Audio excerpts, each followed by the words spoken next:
Good day, everybody. Darren Yankee, Echo Y Farms.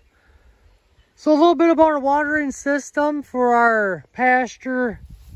We have approximately 25,000 feet of waterline ran around our farm.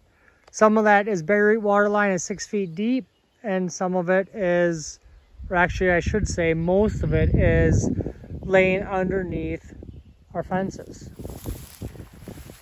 So we'll go back up to this white post. This is currently the end of a section of water line. So that's our last hydrant in this paddock system. It goes down to the woods there. So there's no water line running underneath that wire except for the hose that we ran down to our water tank.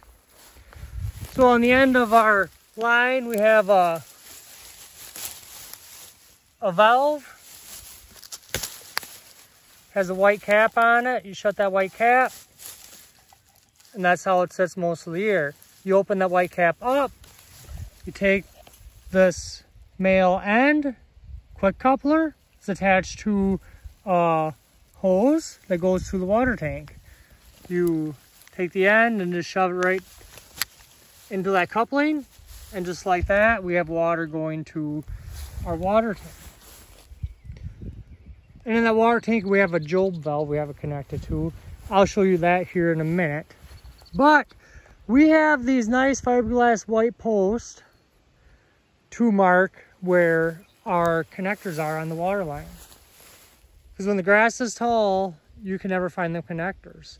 So our fence posts are fiberglass posts. They're red when we put them in here. They're kind of fading over the years. And they're a little bit shorter. So we opt to go for the taller white fiberglass post to mark all of our water spigots in our fence line. Depends on the pasture and the acres on both sides of our dividing fence if we have a spigot every 500 feet or every 250 feet. 500-foot rolls are what we put in at the time, so we use T pretty well every 500 feet. For sure, and once in a while we went between there and put a spigot halfway in the middle. This particular water line goes up to that birdhouse at the top of the knoll, and from there there's actually a T to the right of that. It's buried across the middle of this pasture until it hits another fence line across this paddock. And once it hits that fence line, it goes to a hydrant where it is buried 6 feet deep at that point.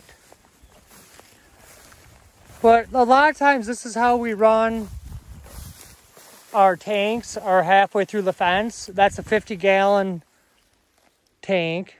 The tank is made out of recycled material.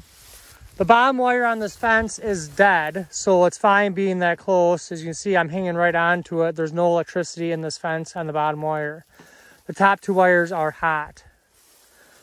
And this ain't your typical situation where we have a 3-strand fence dividing the paddocks. Most of the time we have a single-strand wire. At the time we put this fence in, the left side was perennial pasture and the right side was a crop field. So that's why it has a 3-strand fence in there. That's original pasture on the left, and this is converted on the right-hand side into a pasture. But that's just a job valve. The float goes down, puts water in the tank, it pops up, shuts the water supply off.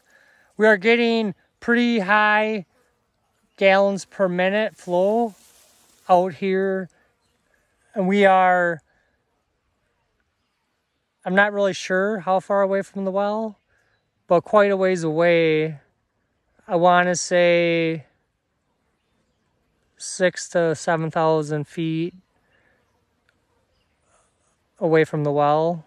At this current point, we have our main line, which is about 4,000 feet, which is buried 6 feet deep.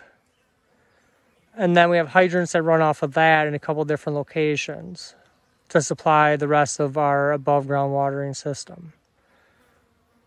So it gets kind of complicated on how many feet we have where. I can never remember all that information, nor do I have to remember it. But anywho, this tank works out really well. We can have cattle drink from both sides of that fence. Right now we have a leader follower group coming through here. So we have the beef feeder finisher cattle out in front of a group of Holstein bred heifers.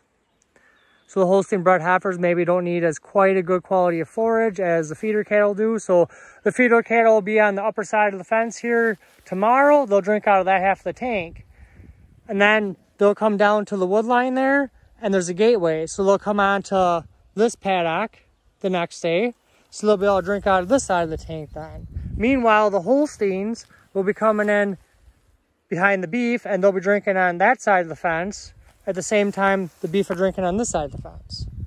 So that works out pretty slick. And along with that, we do have a water tank in this scenario at the other side of the paddock as well, dividing the fence line. So the cattle will always have access to 2 water tanks in each of these paddocks. We're making our paddocks approximately 2 acres in size at the current time. So they're not that big a paddock that we need 2 water tanks in. But the beef feeder cattle, there's approximately 55 head in that group right now. And the Holstein dairy heifers, there's 120 head in that group. So having a little extra water capacity, it doesn't hurt anything. And we have the hydrants on this line currently, so it works out slick. So we'll try doing that as much as we can, having 2 tanks divided by a fence like that, so we can get double use out of each tank. And whenever we can do that, we do it that way. Just to have access at more points.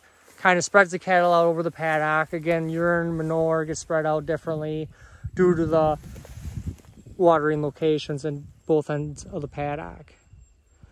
Another reason that we split that tank on the fence is sometimes the cattle think they need a bath and they're standing in the gosh darn tank.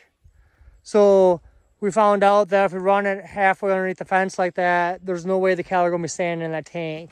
The bottom of the tanks will get all muddy and everything else because the cattle will work up around that tank, and it just makes it a dirty, dirty cup. And the cattle don't need to be splashing around in it either. So they go in, they take their water, they drink it, and they go on to grazing again, which works out pretty slick for us. But you see we got some nice shade along the edge of the woods here. That's not our tree line, that's the neighbor's trees there. But they're hanging over into ours, so it creates a nice shade along the edge of this woods for them hotter days. Also, there's a nice cool breeze coming out of there a lot of the time. So that works out pretty slick. Even though there's not trees in the paddock, they have shade along the edge. Well, you all have a great day. Don't forget to subscribe and like. Thanks for listening.